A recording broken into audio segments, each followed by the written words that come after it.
greatest story ever told.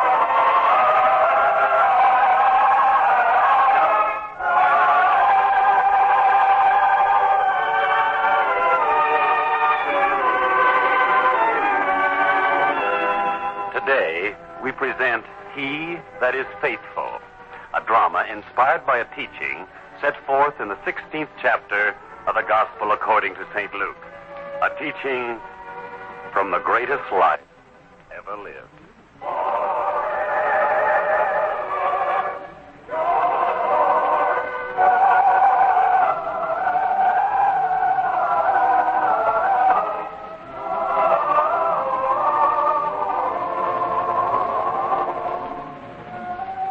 The city of Tiberias, being the capital city of Galilee, is the place where one can find the finest artisans of the province. And of all the crafts which are practiced in Tiberias, none has reached a higher degree of skill than fine carpentry and wood craftsmanship. And among the men responsible is the carpenter Silas, considered one of the most promising of the younger men. Now, we find Silas in his shop, and as he works, Silas speaks to his young son. You see, Mason? The thing that makes a fine piece of work is that every detail is taken into account. You saw how carefully I worked on the wooden planks themselves, how each had to be of uniform thickness and smoothness. You saw all that, didn't you? Yes, Father. The part I liked best was when you began to carve the design into the wood. I'd like to be able to do that someday. And you will, son, if you pay attention to what I tell you now. Remember that as much care must go into fashioning the wooden pegs as went into the carving, so that when the chest is joined together, the pegs will be even and won't protrude above the surface. Yes, sir. Oh, and another thing. Yes, sir? Is there something we can do for you? If you are the carpenter Silas. I am, sir, and what is it you wish? A strong wooden chest that will stand the rigors of travel? Oh, believe me, Silas, I have heard of your fine reputation, and if it were woodworking that I was interested in, I would have come here, too. However, permit me to introduce myself. I am Fanuel, the merchant whose reputation you no doubt know. Fanuel of Tiberias. Oh, yes, sir. Yes, indeed. And there is something I can do for you. After having made quite intensive efforts to find a certain very old silver cup, information has come to me that you are the owner of that heirloom. Is that true? Oh, that. I didn't think anybody knew about that. Then it is true that one of the few surviving utensils of the original Temple of Jerusalem is in your possession. Yes, sir. It is said that when the Athenians ransacked the temple hundreds of years ago, this silver chalice, which had been used at the altar, was somehow saved by one of the priests. But just why you're interested, I don't understand. Several weeks ago, when I was a guest at a feast in the palace, mention was made of this heirloom, and King Herod seemed very much interested. I said to myself, if it is possible to find it, the king shall have it as a gift. And now, fortunately, it is possible. Well, sir, I'm afraid you're here under a mistaken impression, for I could not sell you this chalice. Come, man. That's your strategy for building up price, to say the cup is not available for sale. Well, what I'm trying to tell you is that though the cup is in my possession, it doesn't belong to me. You have the cup, and yet it is not yours? Well, you see, sir, it came about this way. The real owner, a boyhood friend of mine, was forced to undertake a voyage of long duration. Well, rather than take the chalice with him and risk the loss of it, he entrusted it to me, and I've kept it. So you see, sir, it'd be quite impossible for me to sell you what belongs to another man. If my information is correct, this chalice has been in your possession for 7 years now. Is that true? Yes, sir. Well, I fail to understand. Do you mean to tell me that your friend has been gone from here for 7 years? Yes, sir. Have you heard from him at all? Well, not for 3 years, sir. I see. Then in all likelihood, your friend is lost. Dead, most likely. Well, if Michael were alive, I'm sure I would have heard from him. Well, in that case, if you have every reason to believe the man is dead, surely you might be willing to sell the chalice to me at a very good price. Well, I'm very sorry, sir. The chalice was entrusted to me, and I shall keep it for my friend. And if he never returns? I'm sorry, sir. A trust is a trust as far as I'm concerned. I see. Well, perhaps time will change your mind. And in order to give you something to think about, I will tell you now that I'd intended to pay for this chalice in gold. 20 pieces of gold. 20 pieces of gold? Yes, Silas. So it might do you some good. Think about that. Well, good day. Good day, my friend. Peace be with you. Father, do you think he was telling the truth when he said he would give 20 pieces of gold? My son, it doesn't make any difference whether it was 20 pieces or 200. The chalice is not ours to sell. It's only ours to keep safe. Remember that.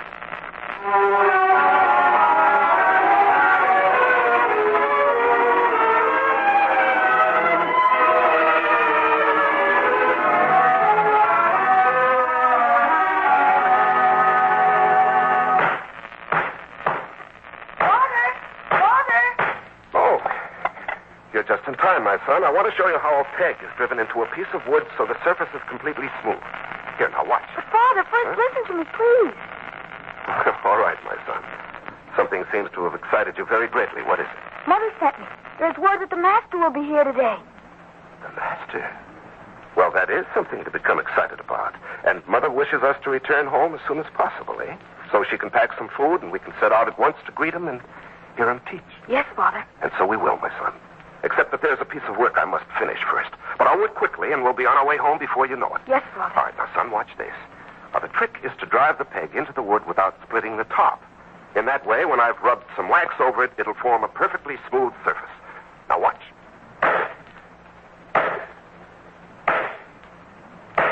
There. You see? Now that you've seen the way it's done slowly, I'll show you how quickly a man can work. Now, you just watch me.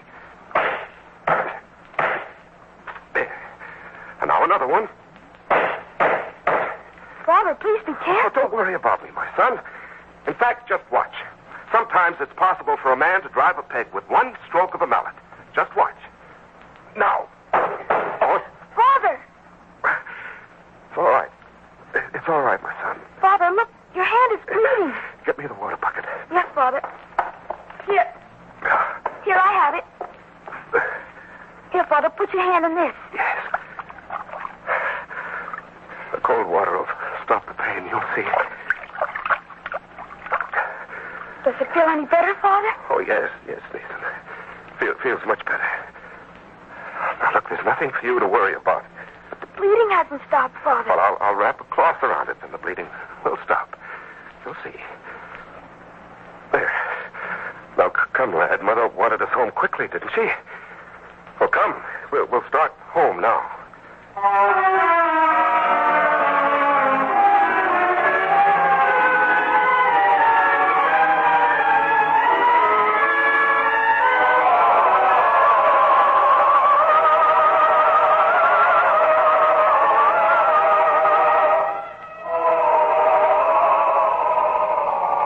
Silas, does your hand still hurt?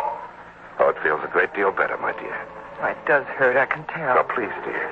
It'd be silly not to expect it to hurt. After all, there was a great deal of force behind that blow. Silas, look. There's the master now. Yes, Ma. It is wonderful to see him again, isn't it, Mother? Yes, Nathan. To stand in his presence is somehow to feel new and clean and reborn. All right, Nathan. Mara, be still now. For I think he is ready to begin his teaching.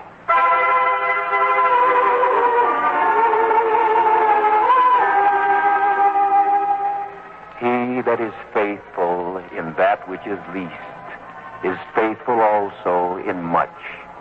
And he that is unjust in the least is unjust also in much.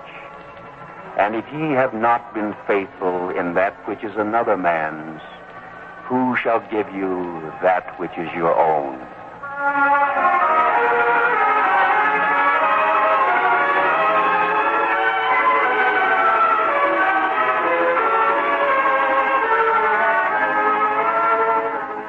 Come, Nathan. Silas. Now that the teaching is over for a while, let us sit here beneath this tree. We will have our midday meal and listen to the master's followers sing. And it will be a day for all of us to remember. You're right, my dear. Come, this is a good place. The tree will shield us from the sun, and we'll have our meal. Here, Silas, you break the bread, and I will pour out some milk for Nathan, and... Oh, I'm sorry, Silas. You cannot do it, can you? And why can't I? Because of this hand? pain isn't so great. Here, I will show you.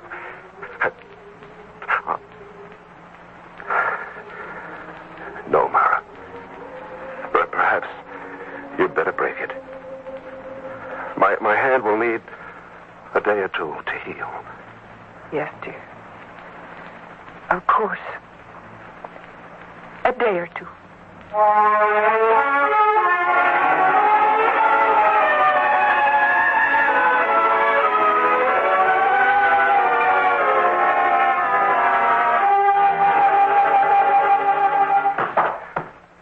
Shouldn't be a way. There must be a way. You taken to talking to yourself, Silas? Oh, Abner. How long have you been standing there? Oh, just for a few moments. I just finished a fine pottery vase. Still on the wheel, and I'm allowing it to harden. So I took a little time off to relax. What's the matter, Silas? Nothing. There's nothing the matter.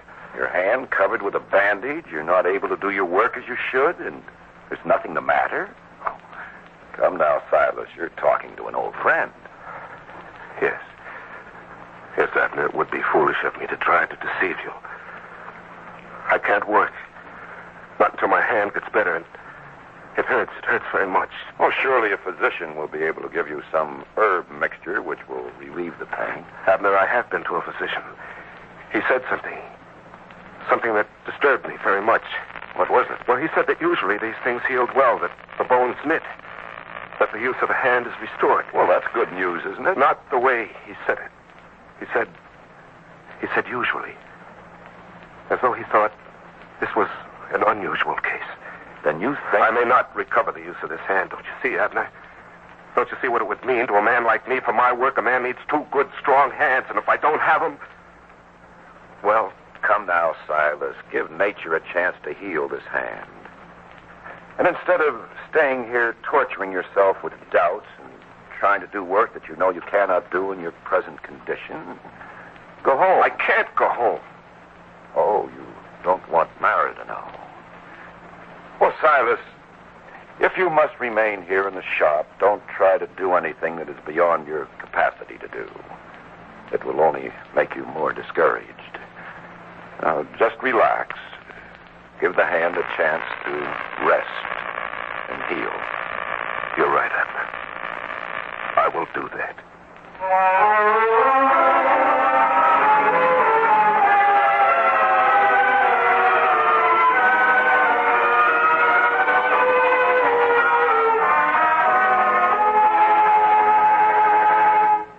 Well, Silas, how do things go in the shop? Oh, fair. As well as can be expected. And your hand? Well, the pain is almost completely gone. In fact, now it hurts only when the weather's bad. Otherwise, the pain is gone. But can you use it properly? Well, it'll take a little time to have movement fully restored. Silas, you need not try to fool me. Your work does not go well. For when it did, you would come and describe to me what you had done during the day. You haven't done that in some weeks now. In fact, ever since your hand was injured. Please, Silas, be honest with me. For you do not protect me by not telling me. Silas. No, it hasn't gone well. In fact, if you would know the truth, I've not been able to make anything that was saleable in all these weeks. Silas. What have we lived on? The little we'd saved. And now that's gone. Now what will happen? Well, tomorrow I'll try something else. Something I've been thinking about, Mara. Perhaps the boy will be my left hand. Perhaps if I tell him how to hold things, how to move them, he'll be able to do what my left hand has always done. Mara, tomorrow, the boy will not go to the temple school. He will come with me to the shop, and we'll see if it can work that way. Of course. It's not good to deprive a boy of education, Mara. I know that, but we're in an emergency now, a desperate emergency. In time of need, a family must be strong together, must sacrifice together. The boy will go with you tomorrow.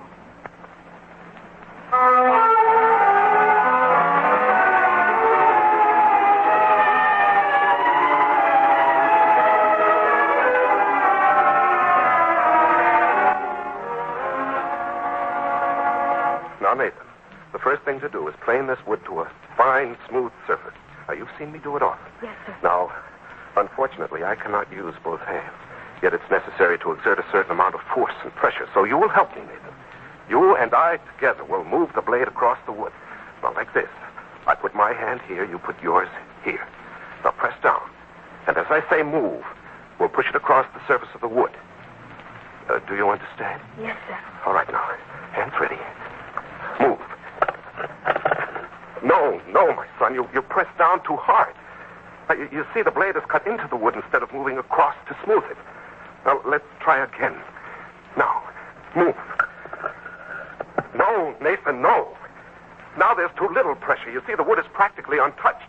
It would never get smooth this way. Never, Nathan. You said to do it with less pressure. I tried. I did. All right. It's not your fault, my son. Don't cry. One should never be disappointed when an impossible thing cannot be done. This is work which takes one brain, one pair of hands. But I had to try it. I had to see. Father, what will happen now? I don't know, son.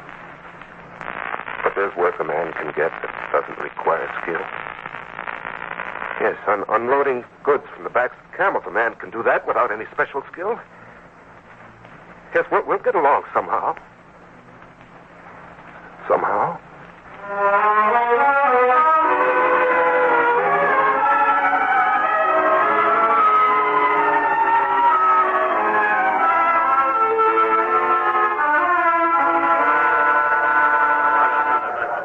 Tell me, sir, are you the steward and overseer of this enterprise? I am, and what can I do for you? Well, sir, do you need a strong man to help unload goods from the backs of camels to store them in the storehouse and do any kind of work like that? Well, you don't look big enough or strong enough. It takes a powerful man. Oh, I am strong enough, sir. I have very strong arms and shoulders from the kind of work I've done before. Perhaps. You don't have to speculate about it. Here, look. Look at my arms. Well, they are muscular. You're a very deceptive-looking man. Perhaps I can find work for you. In fact, Well, what's wrong with your hand? Well, it was injured, but it won't matter, sir. Won't it?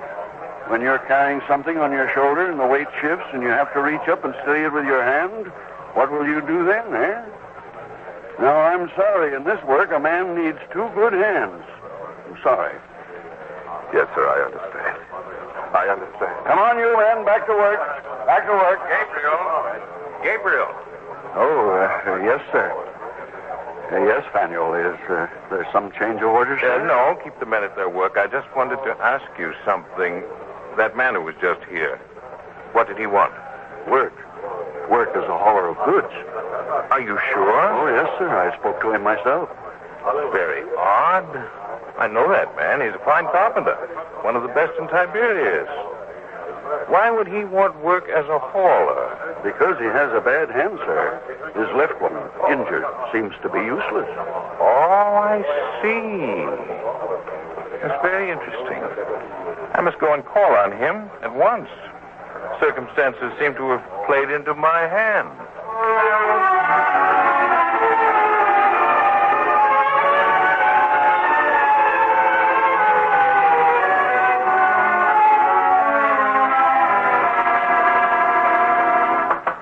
Is there anyone in this shop? Is there? I am here.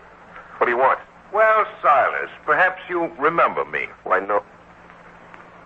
Oh, yes. Wait. You're the merchant, Faniel, the man who wanted to buy that chalice from me. That's right, and now I'm back still wanting to buy it, if it's for sale. It is not for sale. And if you heard otherwise, you heard nothing but lies.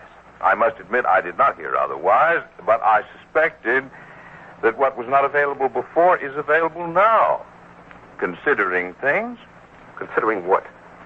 Well, a carpenter with one bad hand, a man who sought work in the marketplace as a common hauler of goods, could not get it. How did you know that? One of the places you came to was mine. You spoke to my steward in the marketplace only this morning. Oh. See here, Silas, I will talk straight to you. You're in a bad way, I can tell. Your money must be gone, else you would not have been seeking such work as you did this morning. Well, now is the time to have sense, to think of your family, their welfare. Now is the time to sell me that heirloom I want so much. I'm sorry, but no. I know that I could take advantage of you now, but I won't. My price is still the same. Well, I'm sure I could force it lower. 20 gold pieces, man. 20 gold pieces. Oh, will you please leave here? A practical man, a man who cared about his family, would sell me the goblet now. I asked you to get out of here. Why be stubborn? You need the money. I told you before, the goblet is not mine. It belongs to my friend. From whom you've not heard in 3 years. The man is dead. You know it. How can it belong to him now? Maybe he is dead. I don't know. But I have no right to sell what was his. A trust is a trust. One thing is clear. A fool is a fool.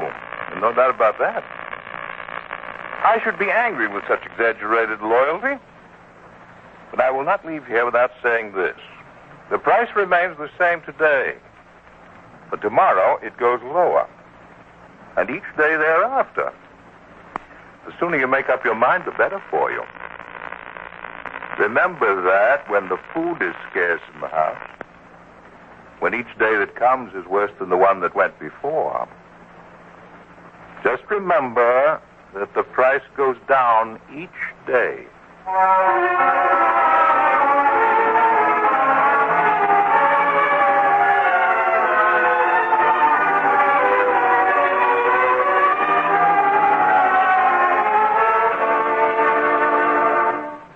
Silas? Silas, is that you at the door? Yes, Ma. Well, surely you're not going out now. So late. Or were you? Yes, Ma, I was going out. I have an errand to do. An errand? At this hour? Silas, what are you hiding there under your cloak? Well, what difference does it make? Well, for one thing, you've never had any secrets from me before. Silas, what is it? I couldn't hide it from you forever. Here. The chalice? Michael's heirloom? What are you going to do with it? The only thing I can do, sell it. Silas. Please, Mara, what'll we live on? Where'll we get food? Do you think I want to do this? Do you think I believe it's right to do it? But what choice have we? Silas, remember the day we heard the Master teach. He that is faithful in little is faithful in much. You heard that. You believed it. Yes, and I believe it now. Except that so much happened to me since then. I'm a broken, useless man, Mara. There's nothing I can do to feed my family. Surely the teaching must take that into account. It must. I'm only doing what I have to do.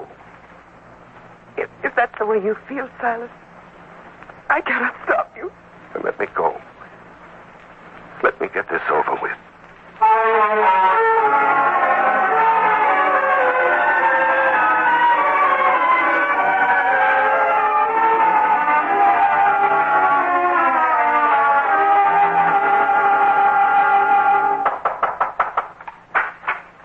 Oh, so it's you, Silas. Come in. Come in. I've been waiting for you. So you've finally come to your senses. Well, sit down here at the table and I'll fetch the money. Go on, sit down. Sit down. Here. Strong box I keep at home. Never too much in it, but somehow always enough. Well, now, we said 20 pieces of gold, didn't we? You know, this afternoon I didn't have much hope. But as evening came on, somehow I knew that you'd be here. There's something about the darkness that sharpens man's fears. Something... I wonder, could it be that we feel the sun will never rise again? Could it be that? Please don't talk. Just get this over with. Of course, of course. Well, there now, 2 more. Makes 20. And now the goblet. I can't tell you how excited I am. I can just imagine what Herod will say when I present it to him. It was worth waiting for, Silas. Silas, don't sit there staring at the coins. Take them. Take them. They're yours now. Silas, what is it? No. Now, see, I will not sell it to you. But 20 pieces of gold is a small fortune, man. Think of it. I don't care. Mara and Nathan, they were both there. They heard the words. They'd never forgive me, not for 20 pieces or 20,000. They'd never forgive me if I defied the Master's words. And what's worse, I could never forgive myself. Never. What are you talking about? You wouldn't understand. Just believe me when I say I can't do it. I can't be faithless to a trust. to something on which I'd given my word, even though it means we starve. I can't do it. I'm sorry, sir. I can't give it to you, so don't insist, please. Of course, Silas. I wouldn't take advantage of a man who feels as you do. You could never live with yourself if you did it. I can see that now. It's good of you to understand, and now let me go. I'm sorry I troubled you. It hasn't been a useless trouble, I can assure you. Sir? Silas, I've thought about you a great deal. From the first time I ever saw you, when you refused to sell the goblet. I thought then, the man has principles now, but time will change him. The thought of 20 pieces of gold will change him. Yet it didn't. Not even after you'd been through serious trouble. In fact, I must confess something to you. Confess? Though I expected you here this evening, I really didn't relish the idea that you had come. It seemed as though something would be destroyed. Something rare. A man's integrity. I was sorry about that because I respect integrity. I disappointed a number of people tonight, I'm afraid. I'll tell you this, Silas. I think it took more courage and integrity to refuse the money after you saw it. It must be tempting there on the table. 20 pieces of gold. Enough to keep you and your family for some years. It took courage to turn away from it. It took strength and integrity one does not often find.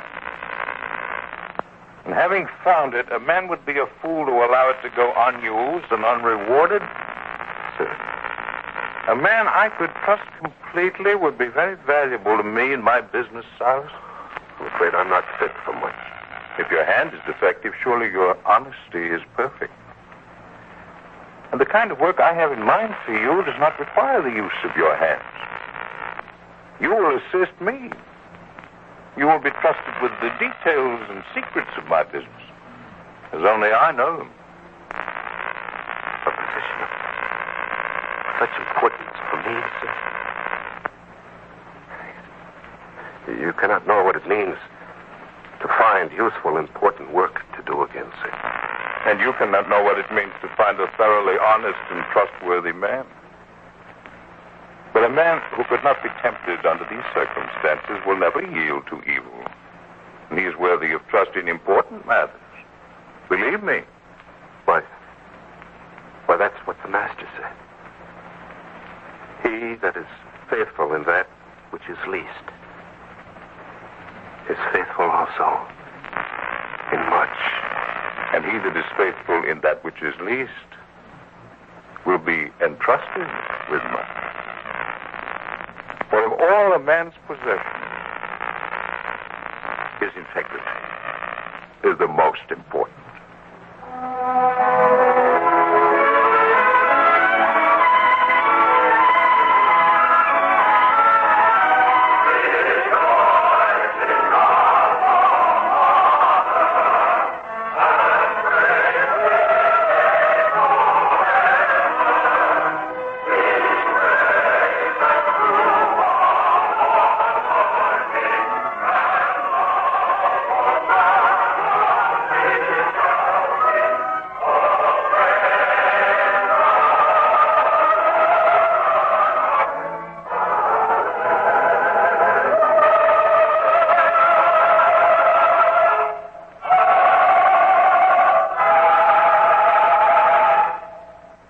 Next week, on this same network at this time, we will present another episode in the greatest story ever told from the greatest life ever lived.